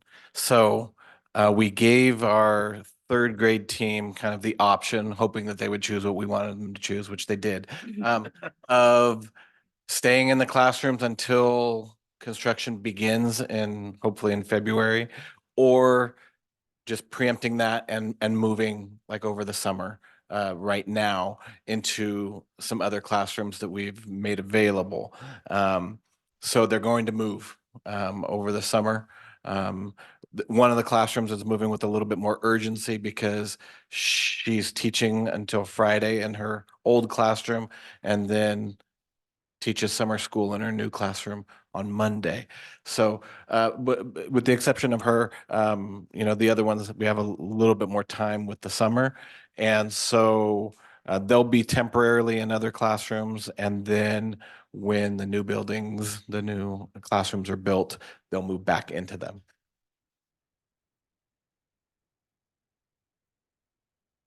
So that's about a full year displacement, correct?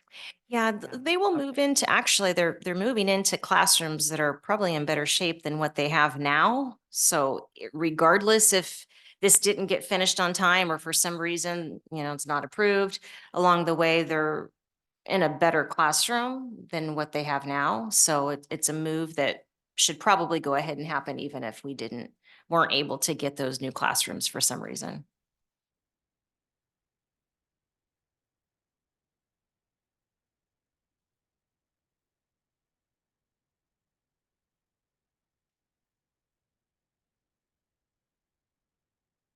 I'll make the motion.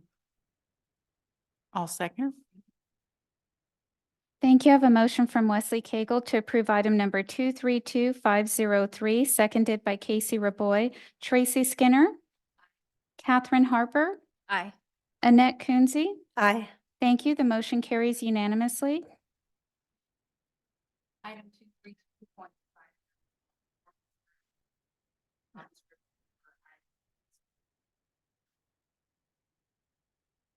Oh, that one we pulled. Oh, I'm sorry. No, it's okay. Yeah. I know.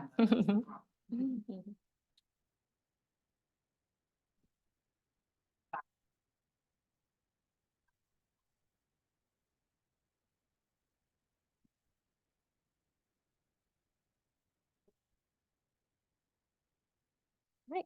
So this is just a public notice that what the district plans on negotiating with the classified union when we start negotiating in September, with the goal of updating some language in the area of transfers and promotional opportunities. The district and the union both can bring 2 articles based on the term. And then each year, wages and fringe benefits are up for negotiations. So that's our public notice.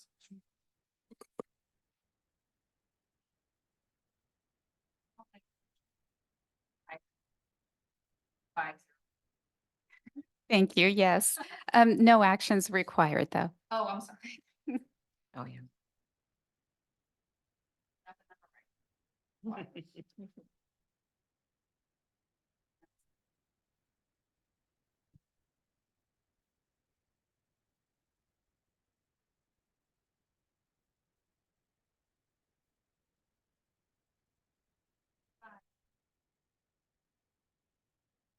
Yes, so the district plans on negotiating with our teachers union when we meet in September for negotiations for 24-25. The goal of updating language in the area of evaluation procedures and term. And then, of course, salary and fringe benefits is open annually for negotiations with the teachers as well.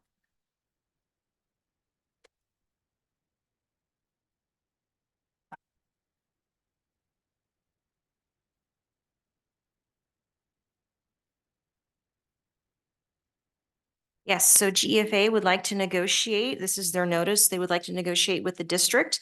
Article related to hours to potentially changes for certificated employee work schedules, and then leaves to potentially make some changes with sick leave.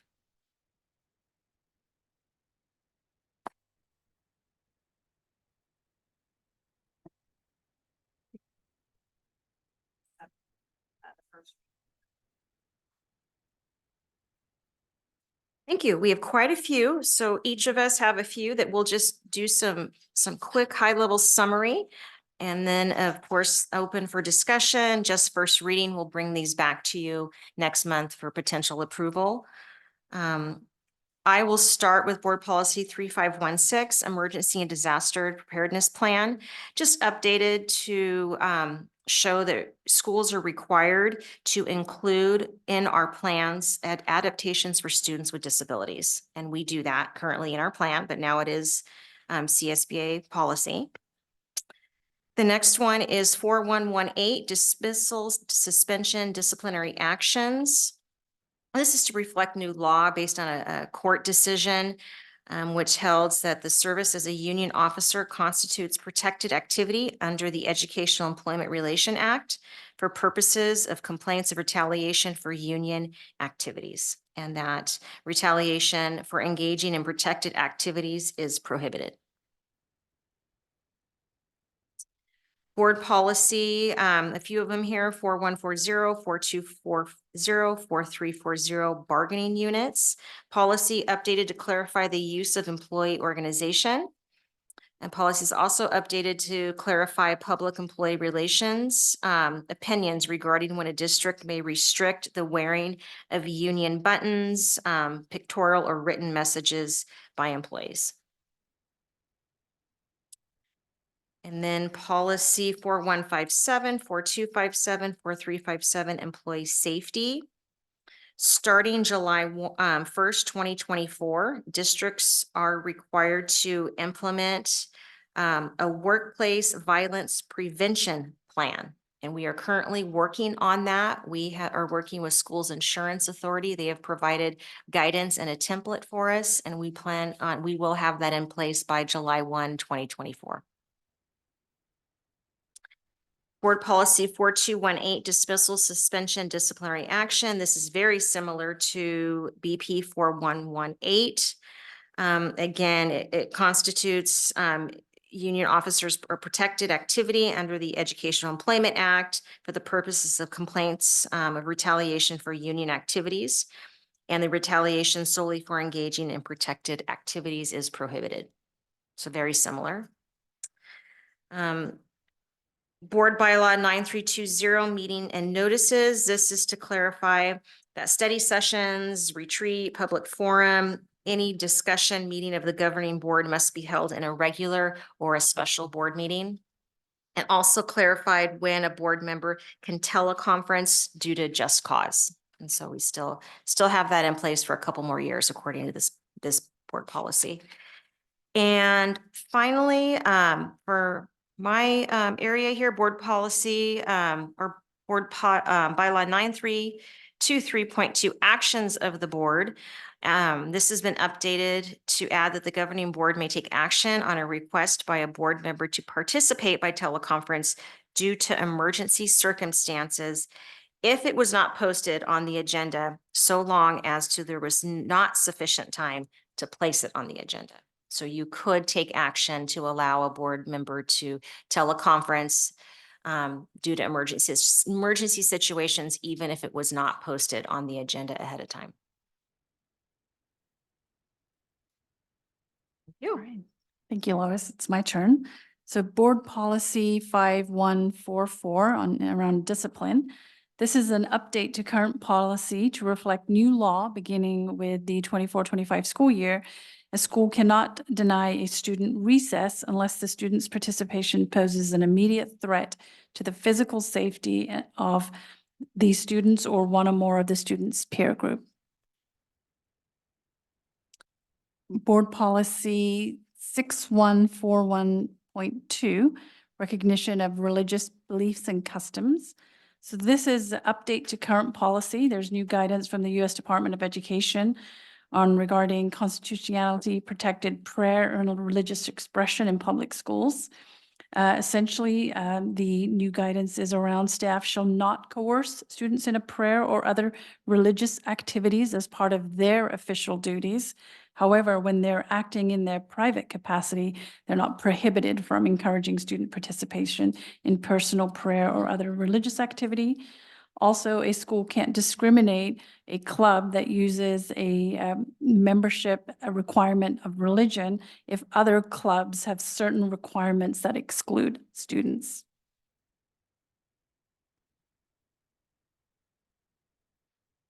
Board policy 6175 around migrant education. This is a policy update to reflect language found in educational code and the California Department of Education's federal program monitoring. The change is on how from migrant students to students who are migratory. Additional language added regarding working with regional migrant centers for outreach, identification, and coordination of migrant services and other programs in the district. And language is being added that prioritizes services to students that are migratory based on those that are failing or at risk for failing. Those are my areas. Thank you, Ulji. Okay, I'm next. I have several. Okay, so we have BP 3550, Food and Service Child Nutrition Program. Some new law for Senate Bill 348 clarifies that the districts are required to make available during each school day free of charge one nutritional adequate breakfast and one nutritional adequate lunch to any student who requests a meal, including students enrolled in the independent study program, regardless of the student's eligibility for federal fund or reduced meals. Also an added AB 95, which clarifies districts may sell nutritional meal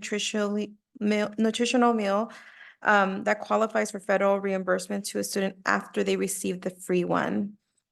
For Regulation 3551, the update on that one is the clarifies the establishment of a cafeteria fund does not preclude the district from using other funds for the purposes of purchasing school meals. It's just updating in case the Fund 13 didn't have, which is food service, didn't have enough funds fund. And we gladly don't have that problem right now, but Fund 01 general fund can help contribute to that in order to be able to provide meals to students. It just clarifies the regulation on that. Then we have 3553, which clarifies that districts may sell, well, it's just adding to the AR, the regulation, districts may sell the nutritionist meal after the free one. And nutrition 3555. Let me get there. So this policy is required for any districts whose child nutrition program receives state or federal funding during the CDE administrative reviews when they audit our nutrition program. CDE will review whether the district has written procedures that complies with requirements pertaining to the civil rights and non-discrimination. And then 5126 is policy updated to add the budget that establishes the purpose of student awards, that no fee or other cost be charged towards a student in relation to any qualifying or receiving any district achievement awards. And then the new law AB 370 also revises the criteria needed to be met for student to be awarded a state seal by literacy, and to clarify the eligibility requirements for English learners to be eligible for the state seal by literacy. I have the last board policy 4111, 4211, 4311 related to recruitment and selection. The updated policy now includes language related to our commitment to ensuring that we hire the most qualified individuals while seeking to establish a diverse staff. The updated policy now reflects labor code related to including a salary schedule on all of our postings. Know that we have been doing that for a while. The updated policy also reflects government code, which states that we may not discriminate against a person in hiring based on the person's use of cannabis when off the job. I do want to note that I accidentally added language highlighted in green that came from my notes. That should not have been included and will be omitted on the final draft.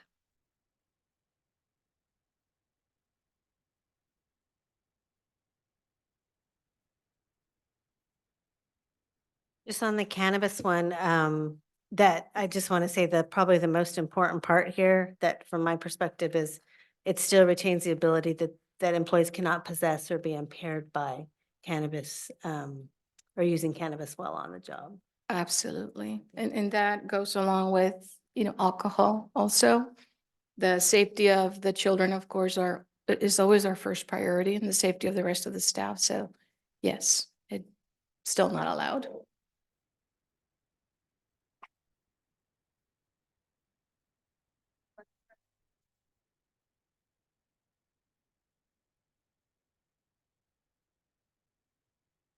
We do not have any public comments?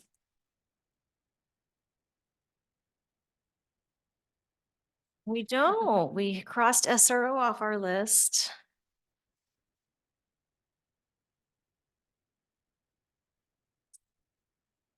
Before we adjourn, I just want to recognize some staff that really helped out yesterday. We had the unfortunate bus accident involving McCaffrey students as they were being transported home from the expanded learning program.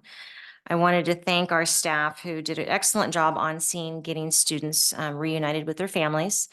Alejandra Garibay, our CBO, Carlos Castillo, principal at McCaffrey, Lisa Mestayer, is our dispatch and instructor. She was on site as well. Abby Jones was instrumental. She knows the expanded learning students. She's the McCaffrey expanded learning coordinator. And then Terry Swank, mechanic, he was on scene and got the bus back to the yard. And so thankfully, no one was seriously injured. Our bus driver is in our prayers and we wish him a quick recovery, and our students as well. Our students are reporting, of course, they're sore and a little shooken up today. And I want to thank the McCaffrey staff, the administration, counselors. The Galt PD was great, as I mentioned, touched bases with all of the families and students this morning to offer support and just reassure them that we're there for them. And yeah, just very happy that, there was no other serious injuries in this unfortunate event.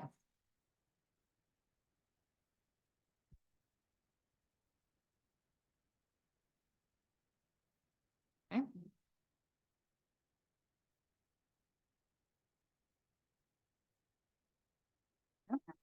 Oh, you don't have the little, okay.